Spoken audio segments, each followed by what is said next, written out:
with Renee, founder of EnRoute to Success. So tell us a little bit about the origin story and why we're here today.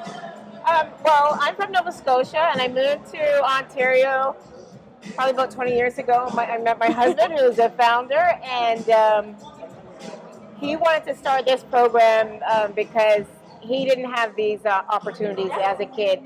As a kid, he was just pushed basketball and stuff like that. So he wanted to try stuff, introduce kids who didn't have the opportunity to play chess and golf. So this is how we started this program, and so far it's been a success. EnRoute to Success has been a success. That's so great to hear. Tell us a little bit more specifically about why we're here and doing this golf tournament event today.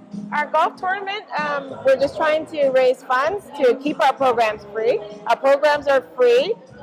We have free chess clubs, free golf clubs, free mentorship, and we're starting a mentorship program in September. So all our programs are free, and that's what this, the whole point of this golf club is, to raise money to keep our programs free. That's amazing. Wonderful. Well, congratulations on a successful event, and thank you so much. Thank you so much. So I'm here with Spider Chuck Jones. Tell me a little bit of why you're partnering with EnRoute to Success and why you're here today. Well, I've asked him to come in, and I don't play golf, of course. So he said, well, what else could I do? I said, well, maybe I can come in and share some inspiration with the young people here. And, the fact that they're out here playing golf and getting involved in that, because it's something that we don't see a lot of in the inner city. I know through my organization, Lead to Achieve, we're doing the same thing. Exposing our young people to different sports like tennis and golf. And, as they say, some of the biggest deals in the corporate world are closed on a golf course. Yes. So there's nothing wrong with learning how to play golf and enjoying it. Absolutely. And in terms of some of the wisdom that you hope to impart today, because I know I've gotten to hear your amazing inspirational story, what do you hope people will take away from what you're going to share today? Well, I personally, there's a lot of young people here. Mm-hmm. Age has nothing to do with the fact that they have dreams and aspirations. Never give up on them. When you're going through stuff, you just keep going. Never quit. I want to share a few stories with them about people that I've interviewed over the years, over my 30 years in radio, and many of them extraordinary people, but they weren't born extraordinary. They became extraordinary through an extraordinary effort.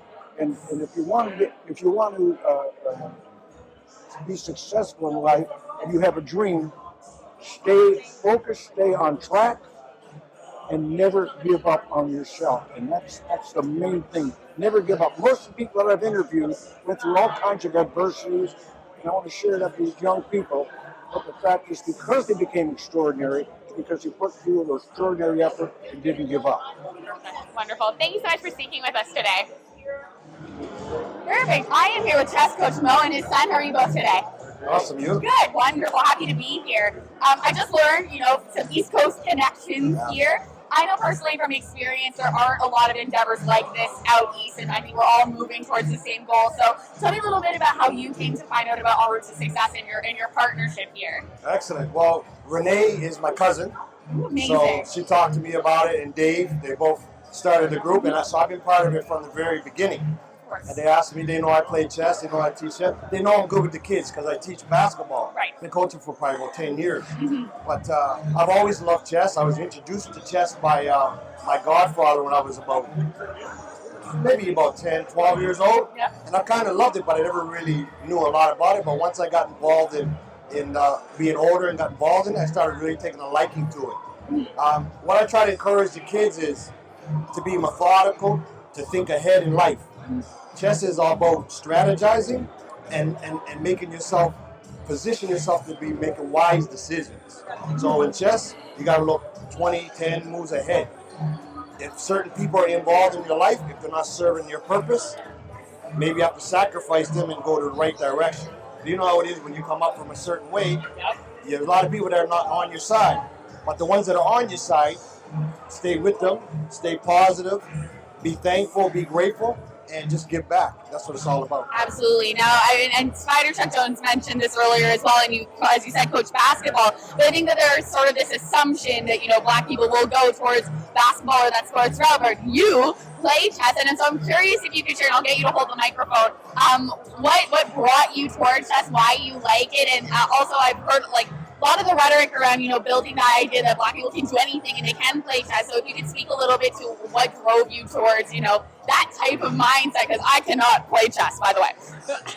What brought me towards it was like the thought of having many different opportunities to do other things, such as like the pawns, the king, the knight, the queen, this, that. You have to like strategize, working together, and thinking ahead, as he said. So yeah, I think it was a new opportunity also because many people do not play chess, and it also reminds you like it gives you more of helps you more in life and what you're doing, because you always need to think ahead, you need to think of different options, think of what to do, think of what the other person's doing, how to counter that. It's all about the mindset. Well said. Wonderful. Thank you so much for taking the time to speak with us today. I'm here with Deshaun Carter-Newman. How are you today? I'm good. How are you? I'm doing good. Not my first time interviewing you, so this is very lovely. It's natural. It's natural. Yeah. So tell me a little bit about why you're here today and what you think about the movement for EnRoute to Success and what they're doing. Well, I'm here today because they asked me to be, but whenever I heard about the movement, it was like completely in alignment with a lot of my beliefs. Just kind of growing up, not having access to things that were outside of the box of basketball and football or music. It's good to see that, they're encouraging our community to be in other things, because those other things help connect you in this world and help make you more relatable and make you more successful. Being able to play golf or play chess is something that's relatable to a lot of others in the world. And as Black people, I think sometimes we can be stuck in a box, and I think this brings us out of that and just changes. There's a generational impact that this is having. So to me, it's so aligned, and I love it. Absolutely. I think expanding on that, a lot of people have talked today about that idea, the stereotyping of Black people have to go and be aligned with sports. And, having won Big Brother Season 9, such a logical, strategic game, I'd like you to speak more on a macro level. What do you think imparting more logical skills like this could do for Black communities on a larger scale as a whole? I think on a larger scale, it just helps elevate us in the world. It's like we start to, I think life is about learning. The more skills you have, the more chance you have at success. And I think in our community, we've stuck to certain things around maybe basketball and entertainment. Yes. But we're going to expand it to other areas. I just think there's a whole wealth argument you could make with having these skills, right? Even something as simple as me being on the Amazing Race Canada, Yes. right? I went on that show, and there's a lot of tasks that we had to do that I was not familiar with, but some of the other white contestants were familiar with. And that led to them being more successful on the show. So that's like a small microcosm of what I mean, but it's like having those skills leads inevitably to just more generational wealth. Not pun unintended, but it just put you en route to success. En route, there we go. Awesome. Thank you so much for speaking with us today. Perfect. I'm here, Jordan. How are you today? I'm great. How you doing? Perfect. I'm doing wonderfully. As I was saying, we've got this amazing East Coast connection that we share, and I just wanted to ask in terms of, coming from there and being here, how did you learn about EnRoute to Success and a little bit about why you're here today? My cousin Renee, brother, she hit me up, and she's been doing some great things in the community, and she wanted me to come sing at one of her birthday parties, and I missed it, but so now I'm here, and I'm representing for the East Coast, New Brunswick, Scotia in the house, you know what it is. But she's doing some amazing things, and we're here for a great cause, and giving back to the community. And this way too, I think is amazing, is that they're teaching the community different skill sets of the ways of thinking. So I think it's really important what's going on. So that's why I'm here, because I support the movement. And anything East Coast, Maritime, down home, I'm with it. Of course. We've had this continued theme of speaking about, how Black people get pushed into sports and entertainment, and being a musician yourself, obviously, we're talking about how these skills are so important to you. So coming from that Scotian background, I know I, as a Black person, was not necessarily pushed into chess as a Black girl. How do you think that could have maybe impacted the youth of Halifax, or even changed the way that, your career took off? Yeah, I mean, that's interesting. That's a great question, because, like, for me, coming up in Halifax, I was born in Halifax, and I grew up in Jane and Finch until I was around 10, 11 years old. So coming back to Halifax, I came into a new environment where everybody played basketball. So that was the norm. Yeah. You know what I'm saying? So it was important for me to get into that, you know, that the sport and learn from that. That's why I was telling Renee the other day, like when we had the flow interview, I'm like, yo, I just love that because I wish I had the opportunity to learn chess. Yes. To learn a different way to use your mind and a different skill set to better your life in the future as you get older. So I think it's great, but I never take away anything from what I've learned in the hood through sport, because basketball is just like any other sport too. Like when we're playing golf today, it's like any other sport. It's discipline. It's, you know what I mean. It's putting in the hours and the time and the practice. So it all binds into one. So it's just awesome. Wonderful, perfect. Thank you so much for speaking with Thank us you, today. Marie. Thank you. I'm here with the legendary Chris Gale. How are you today? I'm fine, thanks. Beautiful weather here in Toronto, so I'm happy. Beautiful day, yes. Thank you for doing this interview outside, so I get to enjoy a little bit of it. Wanted to ask you, since you play cricket and you're amazing at this sport, and we're trying to talk about, breaking out of the stereotypes of entertainment and basketball and where they sort of force Black youth to go, especially within Canada.